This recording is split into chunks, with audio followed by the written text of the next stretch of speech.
एक व्यक्ति काफी दिनों से परेशान चल रहा था, जिसके कारण वह काफी चिड़चिड़ा व तनाव में रहने लगा था। वह इस बात से परेशान था कि घर के सारे खर्चे उसे ही उठाने पड़ते हैं। पूरे परिवार की जिम्मेदारी उसी के ऊपर है।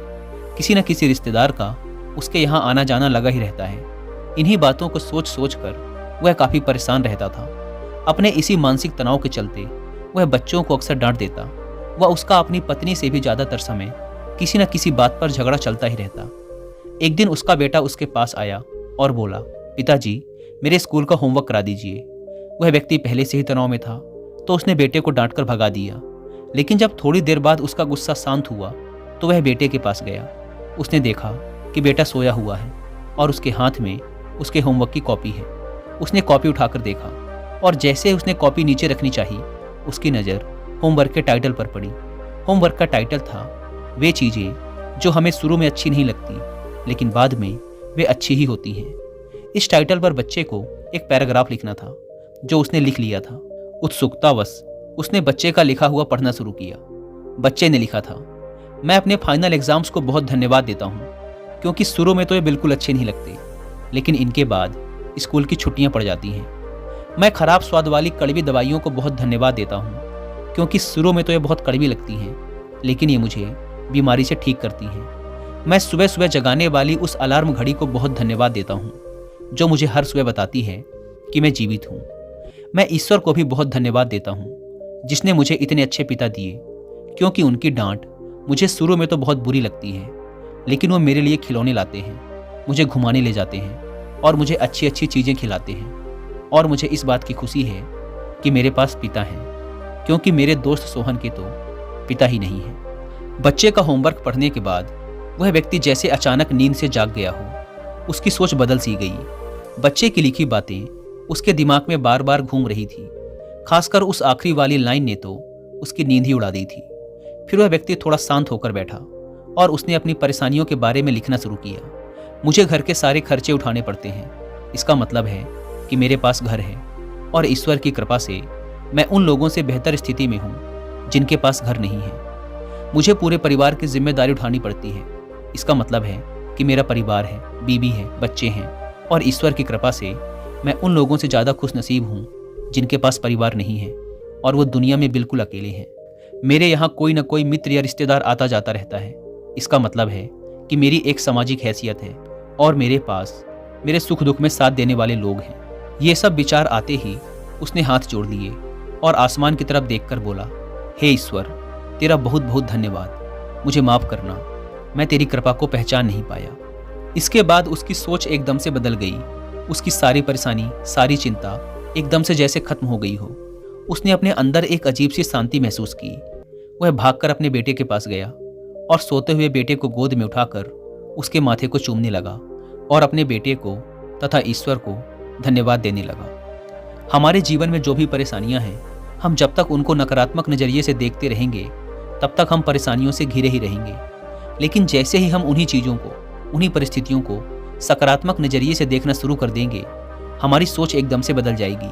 हमारी सारी चिंताएं, सारी परेशानियां, सारे तनाव एकदम से खत्म हो जाएंगे और हमें मुश्किलों से निकलने के नए नए रास्ते दिखने शुरू हो जाएंगे।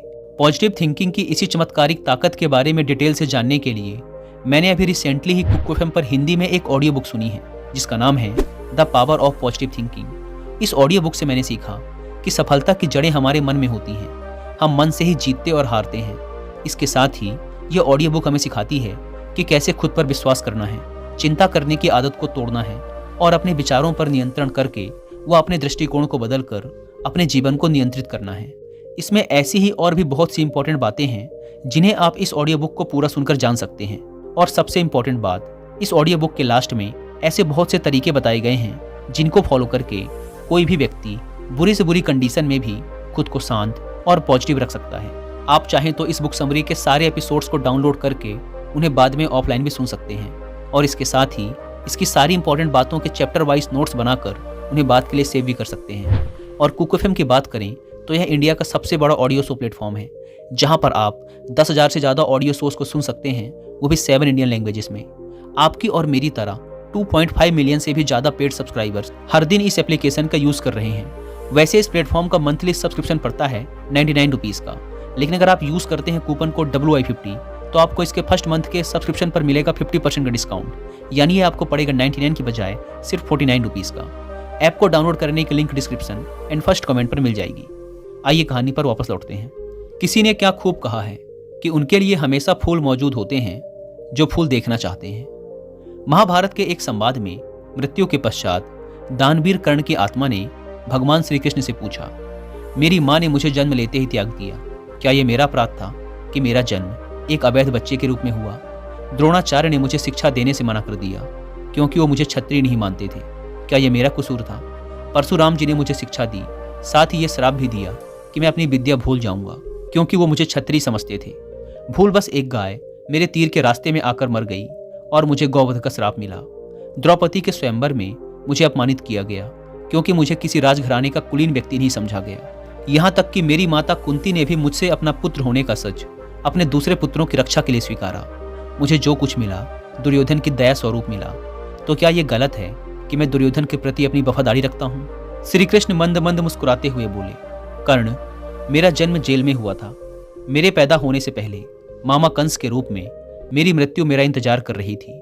जिस रात मेरा जन्म हुआ उसी रात मुझे मेरे माता पिता से अलग होना पड़ा। तुम्हारा बचपन रथों की धमक, घोड़ों की हिनहिनाहट और तीर कमानों के साय में गुजरा। मैंने मेरे बचपन में गायों को चराया और गोबर को उठाया। जब मैं चल भी नहीं पाता था तब मेरे ऊपर कई प्राणघातक हमले हुए। कोई सेना नहीं, कोई शिक्षा नहीं, कोई गुरुकुल नहीं, कोई महल नहीं। मेरे मामा ने मुझे अपना सबसे बड़ा शत्रु समझा। जब तुम सब अपनी वीरता के लिए अपने गुरु व समाज से प्रशंसा पाते थे, उस समय मेरे पास शिक्षा भी नहीं थी। बहुत बड़ी उम्र के बाद मुझे ऋषि संदीपनी के आश्रम में जाने का अवसर मिला। कम से कम तुम्हें अपनी पसंद की लड़की से विवाह करने का अवसर तो मिला, मुझे तो वो भी नहीं मिला। राधा, जो मेरी आत्मा में बसती थी, मुझे उसका त्याग करना पड़ा। मुझे बहुत सारे विवाह सिर्फ राजनीतिक कारणों से या उन स्त्रियों से करने पड़े जिन्हें मैंने राक्षसों से छुड़ाया था।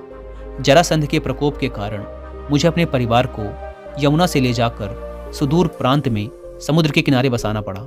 दुनिया ने मुझे कायर कहा, धोखेबाज कहा। यदि दुर्योधन युद्ध जीत जाता तो विजय का श्रेय तुम्हें भी मिलता, लेकिन धर्मराज के युद्ध जीतने का श्रेय अर्जुन को मिला। मुझे कौरवों ने अपनी हार का उत्तरदायी समझा। हे कर्ण, किसी का भी जीवन चुनौतियों से वंचित नहीं है। सबके जीवन में सब कुछ ठीक नहीं होता। बस समस्या यह है कि हर किसी को अपनी परेशानियां ही सबसे बड़ी लगती हैं। सत्य क्या है और उचित क्या है, ये हम अपनी आत्मा की आवाज़ से स्वयं निर्धारित करते हैं। इस बात से कोई फर्क नहीं पड़ता कितनी बार हमारे साथ अन्याय होता है। इस बात से कोई फर्क नहीं पड़ता कितनी बार हमारा अपमान होता है। इस बात से कोई फर्क नहीं पड़ता कितनी बार हमारे अधिकारों का हनन होता है। फर्क सिर्फ इस बात से पड़ता है कि हम उन सब का सामना किस प्रकार करते हैं। जो लोग विपरीत परिस्थितियों में भी सकारात्मक सोचते हैं, उनके जीवन की कई परेशानियां कम हो जाती हैं। ऐसे हालातों में नकारात्मक विचार हमारे काम को और ज़्यादा बिगाड़ सकते हैं। इसीलिए हमेशा सकारात्मक रहना चाहिए। इस संबंध में एक लोक कथा प्रचलित है। लोक कथा के अनुसार किसी गांव में दो संत एक साथ अपनी छोटी सी झोपड़ी में रहते थे। दोनों रोज सुबह अलग अलग गांवों में जाते, भिक्षा मांगते और शाम को झोपड़ी में लौट आते। वे दिन भर भगवान का नाम जपते। भिक्षा से ही उनका जीवन चल रहा था। एक दिन वे दोनों अलग अलग गांवों में भिक्षा मांगने निकल गए। शाम को अपने गांव लौटकर आए तो उन्हें मालूम हुआ कि गांव में तूफान आया था। जब पहला संत अपनी झोपड़ी के पास पहुंचा तो उसने देखा कि तूफान की वजह से झोपड़ी आधी टूट गई है। वह क्रोधित हो गया और भगवान को कोसने लगा। संत ने सोचा कि मैं रोज भगवान के नाम का जप करता हूँ, मंदिर में पूजा करता हूँ। दूसरे गांवों में चोर लुटेरे लोगों के घर तो सही सलामत हैं और हमारी झोपड़ी तोड़ दी। हम दिन भर पूजा पाठ करते हैं, लेकिन भगवान को हमारी चिंता नहीं है।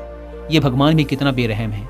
हम भक्तों को दुख देता है और बुरे लोगों को खुशियाँ। कुछ देर बाद दूसरा संत भी वहाँ आ पहुँचा। उसने भी टूटी झोपड़ी देखी। ये देखकर वह बहुत खुश हो गया और सिर जमीन पर रखकर भगवान को धन्यवाद देने लगा। संत ने कहा कि हे ईश्वर, आज मुझे विश्वास हो गया कि तू हमसे सच्चा प्रेम करता है। हमारी भक्ति और पूजा पाठ व्यर्थ नहीं गई। इतने भयंकर तूफान में भी हमारी आधी झोपड़ी तूने बचा ली। अब हम इस झोपड़ी में आराम कर सकते हैं। आज से मेरा विश्वास और ज़्यादा बढ़ गया है। इस कथा की सीख यही है कि हमें सकारात्मक सोच के साथ हर परिस्थिति को देखना चाहिए। नकारात्मक विचारों की वजह से मानसिक तनाव बढ़ता है और हम अच्छी चीज़ों को भी नहीं देख पाते। इसी के साथ सकारात्मक सोच की शक्ति को दर्शाती एक कहानी और सुनते हैं। एक नगर में एक धनी व्यापारी रहता था। एक दिन व्यापार के सिलसिले में वह यात्रा पर निकला। मार्ग में एक घना जंगल था जिसे पार कर उसे अपने गंतव्य तक पहुंचना था, लेकिन चलते चलते वह बहुत थक गया था। इसीलिए एक वृक्ष के नीचे वह सुस्ताने के लिए बैठ गया। सुस्ताते हुए उसे प्यास लगने लगी, लेकिन वह पानी लेकर नहीं चला था। वह सोचने लगा, काश मेरे पास थोड़ा पानी होता जिससे मैं अपनी प्यास बुझा पाता। उसके यह सोचते ही एक चमत्कार हुआ और उसके समक्ष पानी से भरा एक घड़ा प्रकट हो गया। पानी से अपनी प्यास बुझाकर वह तृप्त हो गया। कुछ देर बाद उसे भूख लगने लगी, लेकिन उसके पास भोजन नहीं था। वह खुद से बोला, कितना अच्छा होता यदि एक थाल में स्वादिष्ट भोजन मुझे मिल जाता, मेरी भूख मिट जाती। उसके ये बोलने के साथ ही पुनः चमत्कार हुआ और विभिन्न व्यंजनों से सजी एक थाल उसके सामने प्रकट हो गई। उसने पेट भरकर भोजन किया, जिसके बाद उसे नींद आने लगी। वह मन ही मन बुदबुदाया, मैं इस पथरीली जमीन पर कैसे सोऊंगा, काश यहाँ एक नरम बिस्तर होता। पलक झपकते ही उसके सामने एक आरामदायक बिस्तर प्रकट हो गया। वह उस बिस्तर पर लेट गया। उसे महसूस होने लगा मानो वह स्वर्ग में है, जहाँ एक के बाद एक उसकी सभी इच्छाएं पूर्ण होती जा रही हैं। वह अनभिज्ञ था कि जिस वृक्ष के नीचे वह लेटा हुआ है वह कोई साधारण वृक्ष नहीं, बल्कि एक कल्प वृक्ष है जिसमें सभी इच्छाओं को पूरा करने की शक्ति है। बिस्तर पर लेटे लेटे अचानक उसके दिमाग में ख्याल आया कि वह वन तो कई प्रकार के जंगली जानवरों से भरा हुआ होगा जो किसी भी क्षण वहां आ सकते हैं। ऐसे में तो वह खुद की रक्षा भी नहीं कर पाएगा। जैसे ही उसके दिमाग में ये विचार आया, कहीं से एक खुखार शेर वहां आ गया। शेर को अपने समक्ष पाकर वह इतना भयभीत हो गया कि वहां से भाग भी न पाया। शेर ने उस पर हमला कर दिया और उसे मारकर खा गया। इस प्रकार एक नकारात्मक विचार ने उसकी जान ले ली। इसीलिए कहा जाता है कि मनुष्य अपने विचारों से गतिमान होता है। सकारात्मक विचार सर्वदा सकारात्मक परिणाम की ओर ले जाते हैं। इसीलिए हमेशा सकारात्मक सोच रखनी चाहिए। गौतम बुद्ध ने कहा है कि ब्रह्मांड की सारी शक्तियाँ पहले से हमारी हैं। वो हम ही हैं जो अपनी आंखों पर हाथ रख लेते हैं और फिर रोते हैं कि कितना अंधकार है। और जहाँ तक प्रसन्नता की बात है, यह पहले से निर्मित कोई चीज़ नहीं है, बल्कि यह हमारे ही कर्मों से आती है। दोस्तों, आपने इन चारों कहानियों से क्या सीखा, कमेंट सेक्शन पर लिखकर जरूर बताएं। और अपने माइंडसेट को एक पॉजिटिव अप्रोच देने के लिए आप कुकू एफएम पर the power of positive thinking book की हिंदी में बुक समरी सुनना ना भूलें। और मंथली सब्सक्रिप्शन पर 50% डिस्काउंट के लिए आप WI50 कूपन कोड का इस्तेमाल भी कर सकते हैं।